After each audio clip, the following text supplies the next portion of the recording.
കനത്ത മഴയിൽ ഇരിങ്ങാലക്കുട നഗരത്തിൽ പലയിടത്തും രൂക്ഷമായ വെള്ളക്കെട്ട് രൂപപ്പെട്ടു. ശനിയാഴ്ച രാവിലെ പെയ്ത കനത്ത മഴയിൽ ഇരിങ്ങാലക്കുട നഗരത്തിലൂടെ കടന്നുപോകുന്ന തൃശൂർ കൊടുങ്ങല്ലൂർ സംസ്ഥാന പാതയിൽ പൂതകുളം ജംഗ്ഷന് സമീപം രൂപപ്പെട്ട കനത്ത വെള്ളക്കെട്ടിൽ ഗതാഗതം തടസ്സപ്പെട്ടു. ഇരുചക്ര വാഹനങ്ങളടക്കം നിരവധി വാഹനങ്ങൾ വെള്ളത്തിൽ അകപ്പെടുന്ന അവസ്ഥയുമുണ്ടായിരുന്നു. ഡാണാവിൽ കൊടുങ്ങല്ലൂർ ബസ് സ്റ്റോപ്പിന് സമീപം കടകളിലേക്ക് വെള്ളം കയറുന്ന അവസ്ഥയുണ്ടായി. നഗരസഭാ ഓഫീസിനോട് ചേർന്നുള്ള പാർക്കും പാർക്ക് റോഡും പൂർണ്ണമായും വെള്ളത്തിൽ മുങ്ങി.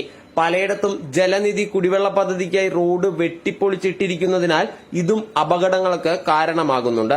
മഴക്കാലപൂർവ്വ ശുചീകരണ പ്രവർത്തനങ്ങൾ നഗരസഭയിൽ കാര്യക്ഷമമായി നടത്താത്തതിന്റെ ദൂഷ്യഫലങ്ങൾ മഴക്കാലത്തിന്റെ ആദ്യ നാളുകളിൽ തന്നെ പ്രത്യക്ഷപ്പെട്ടു തുടങ്ങിയതിന്റെ കാഴ്ചയാണ് നഗരത്തിലെമ്പാടും കാണാൻ സാധിച്ചത്.